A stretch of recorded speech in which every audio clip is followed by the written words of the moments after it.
नमस्कार दोस्तों, स्वागत है आपका बीएससी फर्स्ट ईयर की केमिस्ट्री क्लासेज में। हम बात कर रहे थे कोवलेंट बॉन्ड में वैलेंस बॉन्ड थ्योरी की। किसकी बात कर रहे थे हम कर रहे थे वैलेंस बॉन्ड थ्योरी की, संयोजकता बंध सिद्धांत की। हमको यहाँ बात करनी थी कि आखिर ये सिद्धांत होता क्या है, किस प्रकार काम करता है। ठीक है, कल मैंने इस सिद्धांत में आपको बताया था, इस थ्योरी में आपको बताया था कि किस प्रकार किसी मॉलिक्यूल का निर्माण किया जा सकता है, किस प्रकार हाइड्रोजन अणु का निर्माण किया जा सकता है। जब मैंने 2 हाइड्रोजन परमाणु लिए थे ना कि किस प्रकार बनाया जा सकता है अणु, तो वो बात हमारे पास कंप्लीट हो गई थी। अब देखो, आज हमारे पास कुछ अवधारणाएं हैं, कुछ पोस्टुलेट्स है। ठीक है, वीबीटी की कुछ पोस्टुलेट्स है, वो हमको पढ़नी है। तो सिद्धांत में आगे की बात तो मैंने बता दी थी, आगे देखते हैं। इस सिद्धांत की कुछ प्रमुख अवधारणाएं, पोस्टुलेट्स। ठीक है, ध्यान देना, जो मैंने आपको वीबीटी के बारे में बताया था उसी में आगे मैं आपको बता रहा हूं कि इस सिद्धांत की कौन कौन सी अवधारणाएं हैं और वो किस प्रकार काम करती है। ठीक है, तो अवधारणाओं के बारे में हम यहाँ पे बात कर रहे हैं। ठीक है, तो पहली बात देखो, जब भी हमें कोवैलेंट बॉन्ड बनाना है, जब भी हमें सह संयोजक बंध कोवैलेंट बनाना है, कोवैलेंट बॉन्ड बनाना है। ठीक है, बनाने के लिए एक या अधिक अयुग्मित इलेक्ट्रॉन होने चाहिए, अयुग्मित इलेक्ट्रॉन होने चाहिए। ठीक है, देखो, जब भी हमको कोवैलेंट बॉन्ड बनाना है, सह संयोजक बॉन्ड बनाना है, तो हमको किसी ऑर्बिटल में अयुग्मित इलेक्ट्रॉन चाहिए। 1 ऑर्बिटल में, 2 ऑर्बिटल में, 3 ऑर्बिटल में अयुग्मित इलेक्ट्रॉन होने चाहिए कोवैलेंट बॉन्ड बनाने के लिए, ताकि दूसरा वाला इलेक्ट्रॉन इसमें आ सके। लेकिन अगर हमारे पास अयुग्मित इलेक्ट्रॉन नहीं है तो वो बॉन्ड नहीं बन पाएगा। ठीक है, तो कोई भी कोवैलेंट बनाने के लिए, कोवैलेंट बॉन्ड बनाने के लिए, सह संयोजक बंध बनाने के लिए पहली शर्त क्या है कि कक्षक में, ऑर्बिटल में अयुग्मित इलेक्ट्रॉन होना चाहिए, अनपेयर्ड इलेक्ट्रॉन होना चाहिए। ठीक है, तो पहली बात तो मैंने यहाँ पे लिख दी कि सह संयोजक बंध बनाने के लिए एक या अधिक अयुग्मित इलेक्ट्रॉन होने चाहिए। ठीक है, यदि किसी परमाणु के कक्षकों में, ऑर्बिटल्स है ना, में युग्मित इलेक्ट्रॉन हैं, युग्मित इलेक्ट्रॉन हैं, तो वह बंध नहीं बना सकता है।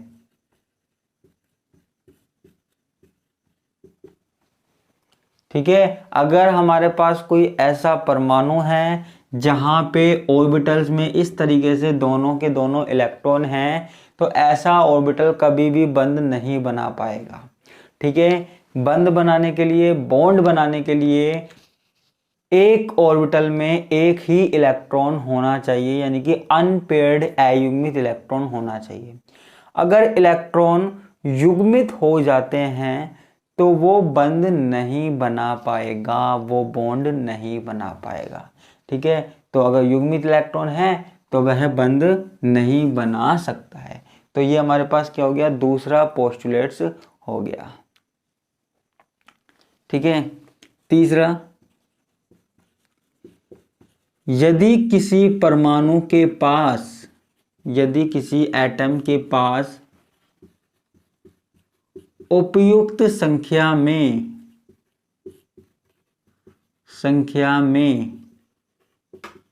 अयुग्मित इलेक्ट्रॉन नहीं है तो युग्मित इलेक्ट्रॉन का उत्तेजन, पहले मैं लिख देता हूं फिर उसके बाद समझाऊंगा। युग्मित इलेक्ट्रॉन का उत्तेजन उच्च ऊर्जा स्तर में हो जाता है, उच्च ऊर्जा स्तर में हो जाता है। ठीक है। अब यहां पे समझने की कोशिश करना। मान लीजिए कोई एटम है आपके पास, वहां पे आपको जितने अयुग्मित इलेक्ट्रॉन चाहिए उतने अयुग्मित इलेक्ट्रॉन नहीं है। तो फिर होता क्या है, जो आपके पास युग्मित इलेक्ट्रॉन होते हैं ना, उनमें से इलेक्ट्रॉन निकलकर उच्च ऊर्जा वाले कोष में चले जाते हैं। ठीक है, उच्च ऊर्जा वाले कक्षकों में जा सकते हैं। कैसे? जैसे आप मान लीजिए आपके पास है एग्जाम्पल CH4। ठीक है, कार्बन का इलेक्ट्रॉनिक विन्यास कितना होता है? 1s2 2s2 2p2। ठीक है, हमको कौन सा वाला इलेक्ट्रॉनिक विन्यास चाहिए? आउटर सेल वाला। तो यहां पे 2 हो गए। p वाले में कितने चाहिए? 1 और 2 इलेक्ट्रॉन चाहिए। ठीक है, अब देखो कार्बन को अगर हाइड्रोजन के साथ बॉन्ड बनाना है, कार्बन को अगर हाइड्रोजन के साथ बॉन्ड बनाना है तो कार्बन को कितने अयुग्मित इलेक्ट्रॉन चाहिए? 4। क्योंकि आपको पता है एक बॉन्ड बनाने के लिए एक अयुग्मित इलेक्ट्रॉन चाहिए, तो कार्बन को 4 बॉन्ड बनाने के लिए 4 अयुग्मित इलेक्ट्रॉन चाहिए। ठीक है, अब इसके पास कितने अयुग्मित इलेक्ट्रॉन है? 2 है। केवल कितने इलेक्ट्रॉन है? 2 है। तो यहां पे होता क्या है, यहां पे जो एक इलेक्ट्रॉन है, इसमें से जो एक इलेक्ट्रॉन है इस वाले ऑर्बिटल में, वो उत्तेजित होकर वो दूसरे वाले ऑर्बिटल में चला जाता है, यानी कि एक्साइटेड हो जाता है, उत्तेजित हो जाता है। ठीक है, एक्साइटेड हो जाता है और इस वाले ऑर्बिटल में चला जाता है। ठीक है, मैंने क्या क्या बात बताई पहले बता देता हूं, फिर आगे की बात चलते हैं। सबसे पहली बात, जब भी कोवलेंट बॉन्ड बनेगा तो वहां पे किस जो परमाणु हैं, परमाणु में कम से कम एक या जितने भी हों उतने अयुग्मित इलेक्ट्रॉन होने चाहिए। कम से कम एक अयुग्मित इलेक्ट्रॉन तो होना चाहिए एक बॉन्ड बनाने के लिए। अगर कहीं पे भी अनपेयर्ड इलेक्ट्रॉन नहीं है, अयुग्मित इलेक्ट्रॉन नहीं है, तो वो परमाणु बॉन्ड बनाने के लायक नहीं है। ठीक है, अगर देखो, अगर किसी परमाणु में, तीसरी बात बता रहा हूं, अगर किसी परमाणु में युग्मित इलेक्ट्रॉन है तो वो बंध बनाने के लिए इलेक्ट्रॉनों को उच्च ऊर्जा वाले स्तर में भी भेज सकता है। ठीक है, जैसे मैंने ये कार्बन वाला एग्जाम्पल बताया। ठीक है बच्चा, तो ये हमारे पास कितनी बातें हो गई? 3 पोस्टुलेट्स हो गई। अगर कोई स्क्रीनशॉट लेना चाहता है तो ले सकता है। ठीक है,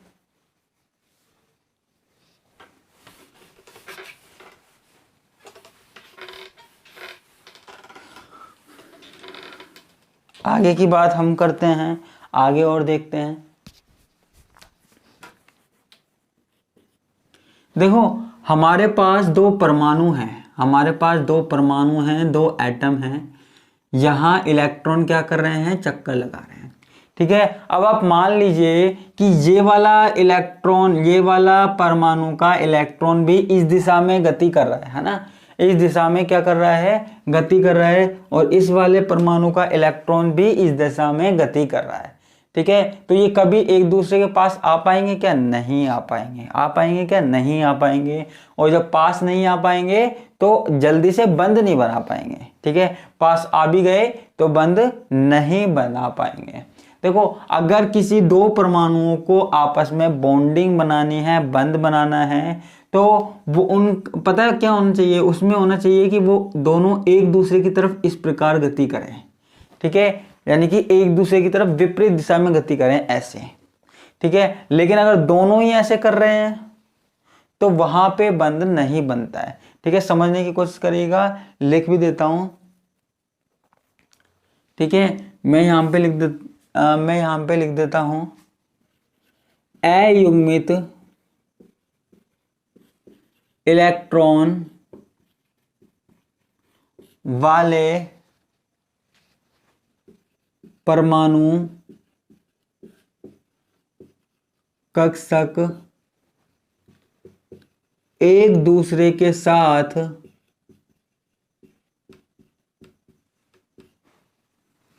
अतिव्यापन करके, ओवरलैपिंग करके बंध बना लेते हैं, बंध बना लेते हैं, ठीक है। बंध बना लेंगे, लेकिन यह बॉन्ड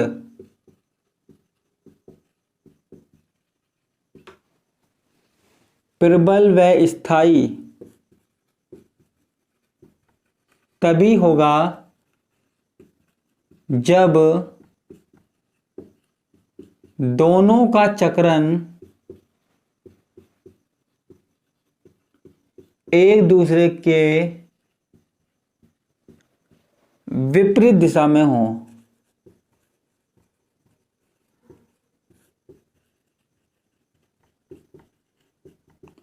ठीक है। यानी कि ये वाला परमाणु जैसे ये है वो इस तरह रोटेट करना चाहिए, इस तरीके से इसमें स्पिन होनी चाहिए, घूमना चाहिए, और ये वाला इस तरीके से घूमना चाहिए, तब तो हमारे पास इन दोनों को पास लाया जा सकता है और आराम से बॉन्डिंग बनाई जा सकती है, ठीक है। लेकिन अगर दोनों का चक्रण एक ही दिशा में, मान लीजिए दोनों का चक्रण एक ही दिशा में, जैसे इसका भी इसी दिशा में है, इसका भी इसी दिशा में है, तो इनके बीच में बॉन्ड जल्दी से नहीं बन पाएगा, और जो बॉन्ड बन भी गया गलती से तो वो स्टेबल नहीं होगा, ठीक है। तो अगर हमको स्टेबल बॉन्ड बनाना है, स्ट्रॉन्ग बॉन्ड बनाना है, तो दोनों का चक्रण क्या कराना पड़ेगा, हमको विपरीत दिशा में कराना पड़ेगा, ठीक है। इस वाले का इस तरीके से और इस वाले का इस तरीके से, दोनों का विपरीत दिशा में हम चक्रण करवाएंगे, स्पिन करवाएंगे, तभी हमारे पास प्रबल बॉन्ड बनेगा, ठीक है। उम्मीद करता हूं कि आपको समझ में आ गया होगा, ठीक है।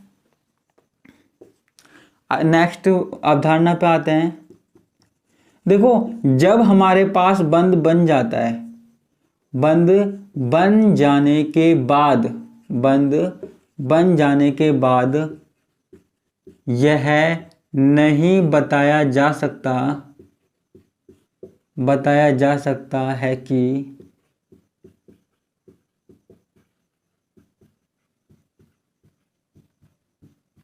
कौन सा इलेक्ट्रॉन किस परमाणु का है, ठीक है। जैसे हमारे पास दो परमाणु पास पास आए, इन्होंने आपस में बॉन्ड बना लिया, इनके इलेक्ट्रॉनों ने आपस में बॉन्ड बना लिया, तो इसके बाद आप ये नहीं बता सकते कि जैसे जो इस परमाणु का इलेक्ट्रॉन था वो इसका ही है क्या, आप ये नहीं बता सकते ये वाला इलेक्ट्रॉन जो है वो इस परमाणु का है या फिर इस परमाणु का है, दोनों इस तरीके से ओवरलैपिंग कर लेते हैं, ठीक है। तो बंध बन जाने के बाद यह नहीं बताया जा सकता कि कौन सा इलेक्ट्रॉन किस परमाणु का है, किसका नहीं है, ठीक है। ये वाली बात हो गई। और लास्ट चीज इसमें क्या होती है, बंध बन जाने के बाद, बॉन्ड बन जाने के बाद,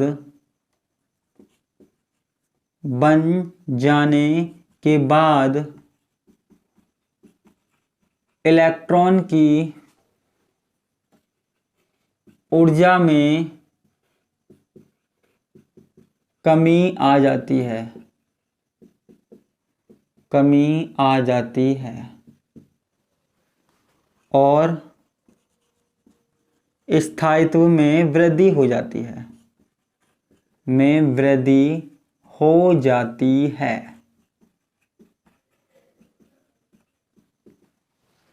ठीक है। तो ये कुछ पोस्टुलेट्स हैं जो हमारे पास वीबीटी में हम काम में लेते हैं, इनके बिना वीबीटी संभव नहीं है, ठीक है। वीबीटी संभव नहीं है, ये जो मैंने आपको 5-6 पोस्टुलेट्स बताए हैं ये ज़रूरी हैं, वीबीटी की पहचान इन्हीं से ही है। ठीक है, तो उम्मीद करता हूँ ये आपको समझ में आ गए होंगे। जैसे ये वाला है कि दोनों परमाणु जब भी बंध बनाने की सोचेंगे तो एक दूसरे की तरफ विपरीत चक्रण करेंगे, इस प्रकार चक्रण करेंगे विपरीत, है ना, एक दूसरे के विपरीत करेंगे, कभी भी एक दिशा में नहीं करेंगे। ठीक है, ये वाली बात। एक बात मैंने आपको बता दी कि जब बंध बन जाता है उसके बाद यह नहीं बताया जा सकता कि कौन सा इलेक्ट्रॉन किस परमाणु का है, किस परमाणु का नहीं है। ठीक है, एक बात ये बता दी कि बंध बन जाने के बाद इलेक्ट्रॉन की ऊर्जा में कमी हो जाती है और स्थायित्व में क्या हो जाती है, वृद्धि हो जाती है। ठीक है, जब भी आपको पता है बंध जब बन जाता है, बॉन्ड बन जाता है तो ऊर्जा में कमी आ जाती है, सिंपल सी बात है। और जो स्टेबिलिटी है, जो स्थायित्व है वो बढ़ जाता है, उसमें वृद्धि हो जाती है। ठीक है, ये हमारे पास क्या है, वीबीटी है, वैलेंस बॉन्ड थ्योरी है। ठीक है, अब देखो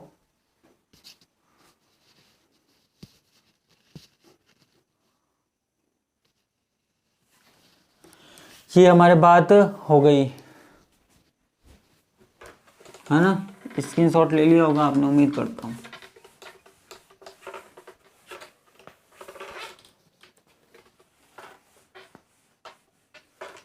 अब देखो इसकी कुछ ड्रॉबैक्स हैं, कुछ कमियां हैं, उन कमियों के बारे में मैं आपको बता देता हूं कि वो कमियां क्या क्या होती हैं, क्या क्या नहीं होती है। ठीक है, वो मैं आपको बता देता हूं। सबसे पहली कमी जो है, यह सिद्धांत उप सह संयोजक यौगिकों की व्याख्या नहीं कर सकता। यह सिद्धांत उप सह संयोजक यौगिकों की व्याख्या नहीं कर पाया, व्याख्या नहीं कर पाया। ठीक है, जो कोऑर्डिनेशन कंपाउंड होते हैं उनमें किस प्रकार बंध बनता है, किस प्रकार बॉन्डिंग बनती है, उस बात को यह नहीं समझा पाया। ठीक है, इसके अलावा और क्या है, देखो दूसरी कमी जो है, वीबीटी सह संयोजक बंध की मात्रात्मक व्याख्या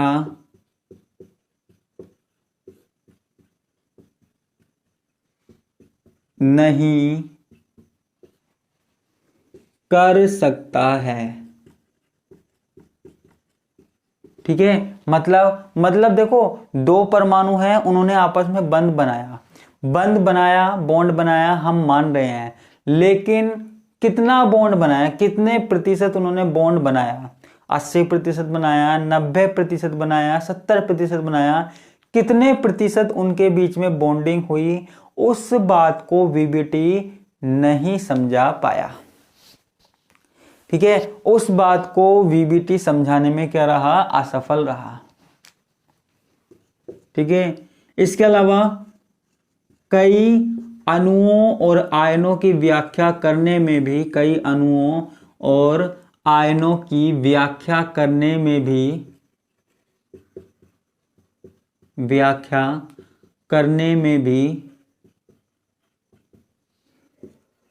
वीबीटी असफल रहा। तो बहुत सारी चीजें हैं जिनको वीबीटी नहीं बता पाया। इसके अलावा वीबीटी ने कभी भी संरचना के बारे में ज्यादा डिस्कस नहीं की। वीबीटी ने कभी भी संरचना के बारे में भी नहीं बताया कि किसी परमाणु की, अणु की, आयन की जो संरचना होती है वो किस प्रकार की होती है, स्ट्रक्चर किस प्रकार की होती है। तो इसलिए इसमें कुछ कमियां रह गई है। लेकिन आगे कुछ वैज्ञानिक हुए जिन्होंने इन कमियों को दूर करने का प्रयास किया, और हम भी जब उन नियमों को पढ़ेंगे तो इन कमियों को दूर करने का प्रयास करेंगे। ठीक है, तो ये हमारे पास होता है वीबीटी कंप्लीट। तो 3 क्लासों में कंप्लीट हुआ है, लास्ट वाली और उससे लास्ट वाली क्लास में। ठीक है, तो जिन्होंने वो क्लासेस नहीं देखी थी वो उन क्लासेस पे जाकर वो वीडियोज देख सकता है। ठीक है, तो इसी के साथ मैं आपसे विदा लेता हूँ। धन्यवाद, नमस्कार, बाय बाय।